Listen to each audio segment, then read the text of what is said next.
La historia que hoy les quiero contar es sumamente interesante para entender el cerebro, la personalidad y la moralidad. La historia es la de Phineas Gage.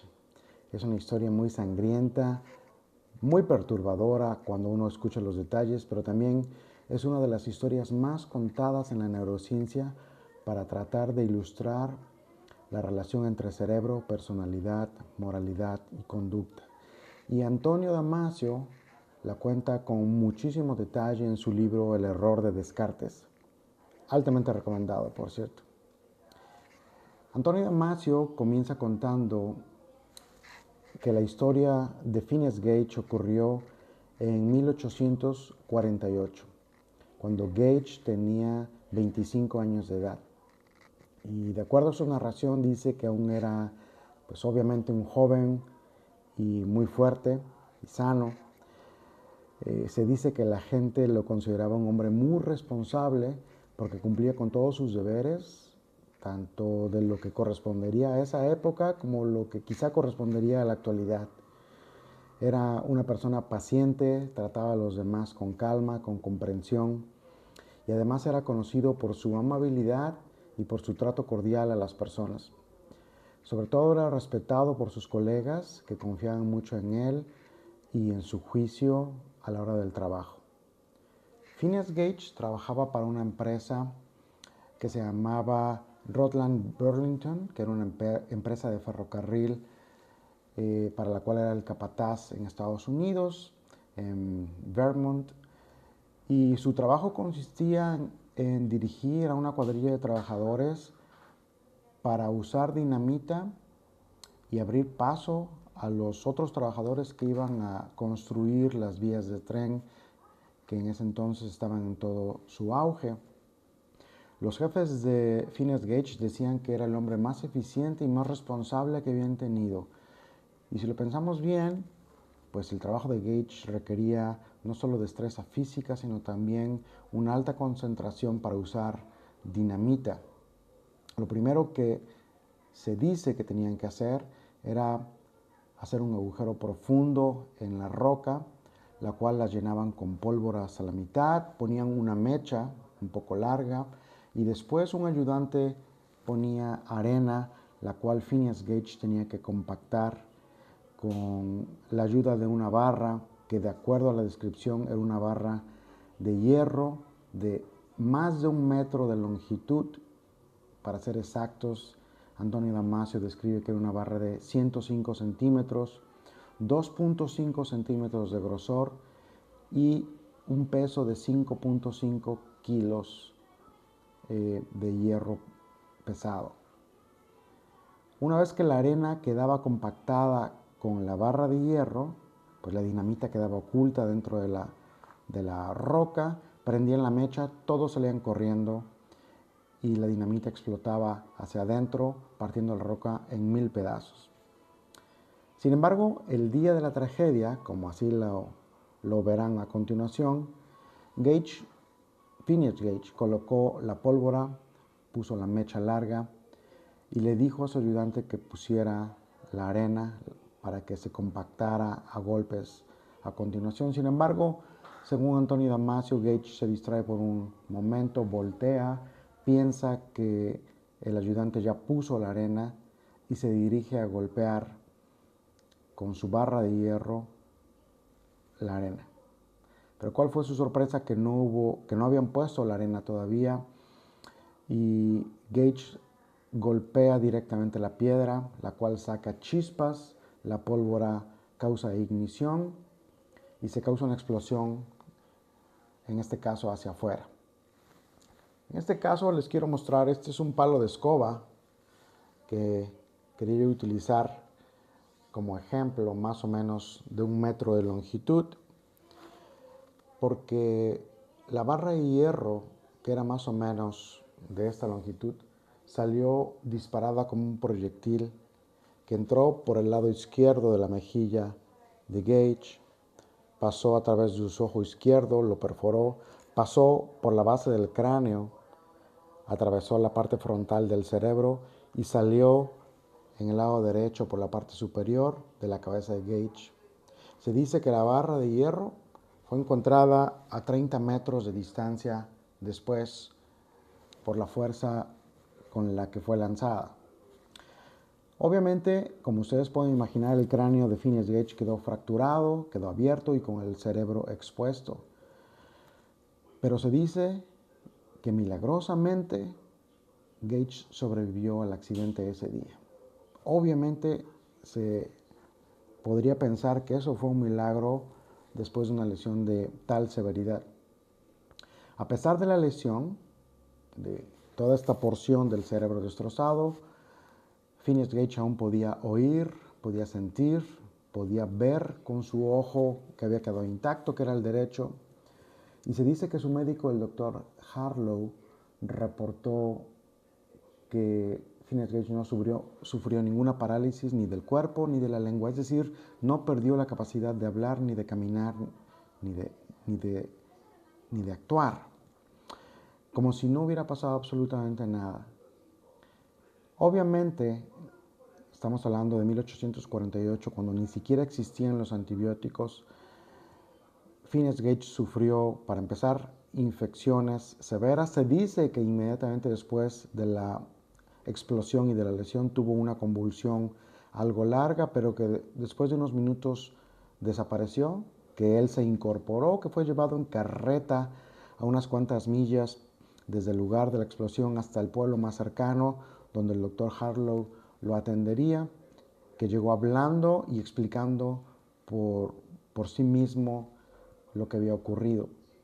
El doctor Harlow estaba extremadamente asombrado por lo que había ocurrido y por cómo el mismo paciente le estaba explicando a pesar de ver todo lo que tenía.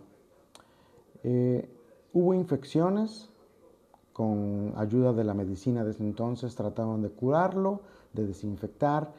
Por supuesto que hubo todas las consecuencias de lo que una lesión cerebral habría, sin embargo sobrevivió. Lo más curioso no es que haya sobrevivido, sino que muchas o casi todas de sus capacidades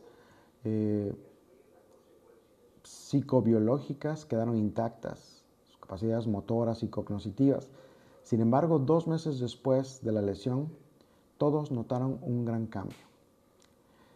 Todos notaron que la personalidad de Phineas Gage y sus valores, su moralidad, como algunos dijeron, habían cambiado por completo. Ahora Phineas Gage era impulsivo, era irreverente, lo cual no lo había caracterizado antes. Actuaba sin pensar en las consecuencias de sus acciones, era irrespetuoso con sus compañeros, era burlón, era impaciente, grosero e irresponsable. Dicen que dejó de cumplir todos sus deberes y todas sus tareas de manera adecuada. Hablaba de tener muchos planes para el futuro, pero no cumplía ni realizaba ninguno, los abandonaba prematuramente. Y por supuesto el trato hacia los demás se volvió conflictivo y se volvió distante. Gage se comenzó a caracterizar por ser emocionalmente inestable y con un comportamiento errático e impredecible.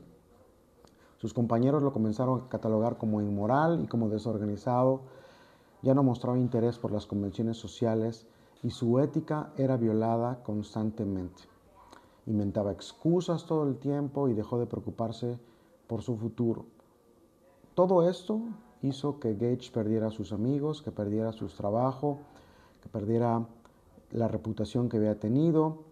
Se dice que fue buscando empleos pequeños de pueblo en pueblo, manteniéndose, haciendo cosas, que terminó en algún momento como una figura de circo donde exponían él con su lesión y la barra para que la gente se admirara, hasta que unos años después, a la edad de 38 años, en 1861, murió.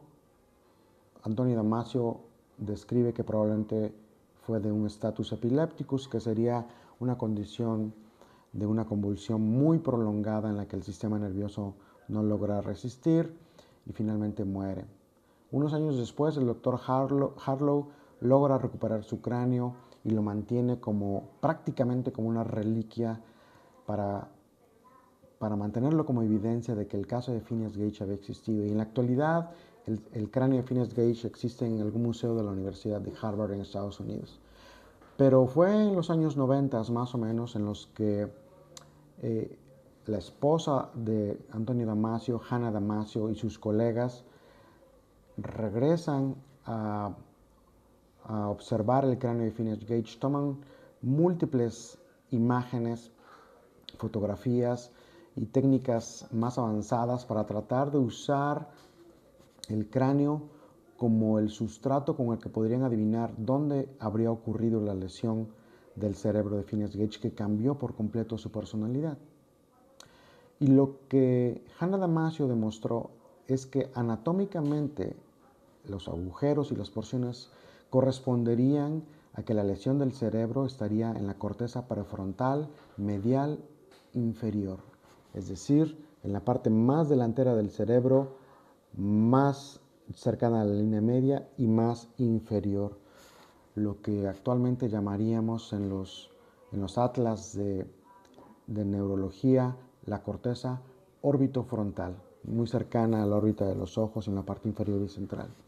Y lo más interesante es que la neurociencia actual ha mostrado que la corteza orbitofrontal es necesaria para anticipar el futuro, para planear nuestra conducta en un ambiente social y es decir, para evaluar las posibles consecuencias de nuestras acciones antes de que actuemos. Algunos incluso lo han llamado nuestro ángel de la guarda, porque es el que nos dice cómo portarnos de alguna forma en un ambiente social. La corteza orbitofrontal nos permite integrar información del presente, compararla con todo lo que hemos vivido en el pasado y sopesar los pros y los contras de las diferentes opciones que tenemos, no solo para beneficiarnos a nosotros, sino también las consecuencias que tendríamos al actuar en nuestro nicho, en nuestro lugar donde moramos, es decir, en nuestra moralidad. Un ejemplo que a veces se pone es que cuando enfrentamos un dilema moral de decir la verdad o mentir respecto a algo, la corteza orbitofrontal nos ayuda a evaluar si nos conviene más ser honestos o mentir y las posibles repercusiones en ambas opciones. La corteza orbitofrontal también regula algunas emociones como la culpa y la vergüenza que son esenciales en las personas para autorregularnos.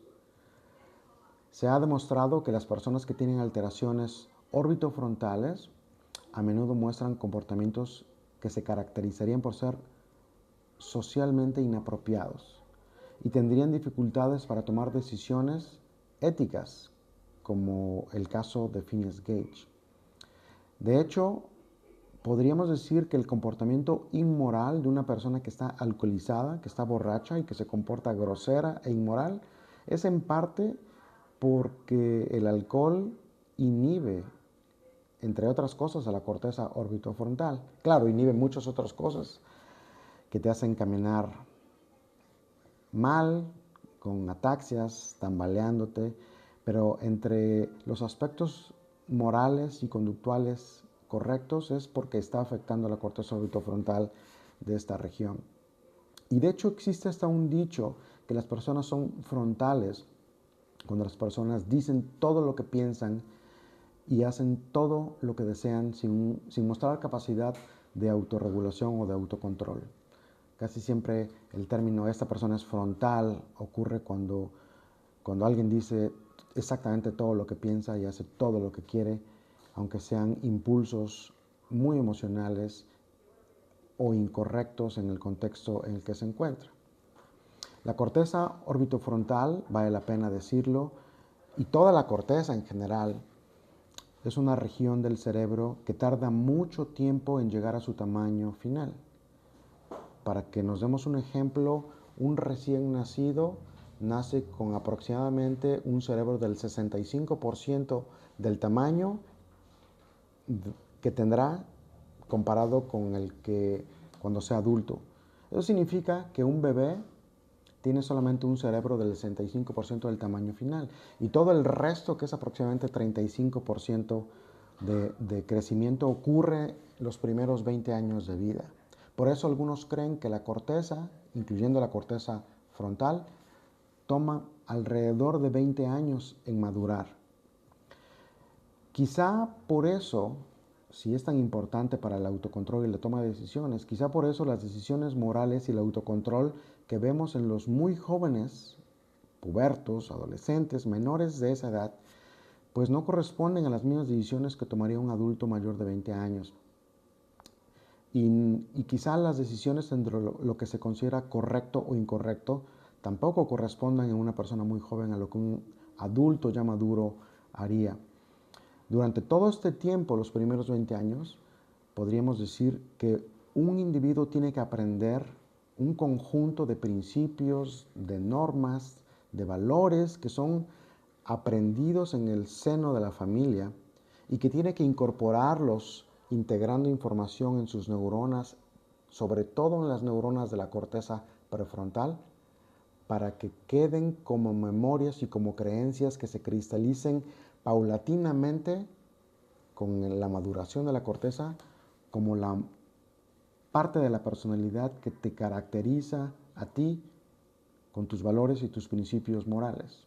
Y por supuesto que esto se va modulando dependiendo del lugar donde vives, o como dicen algunos, del lugar donde moras, que es de donde surge la palabra moralidad, porque depende mucho de tu sociedad, de tu seno familiar, pues la información que incorpores para diferenciar lo que es correcto de lo que es incorrecto. Podríamos decir con todo esto que la moralidad es de hecho un tipo de inteligencia que depende de nuestra capacidad cerebral prefrontal para procesar la información antes de que actuemos o antes de que demos nuestra opinión.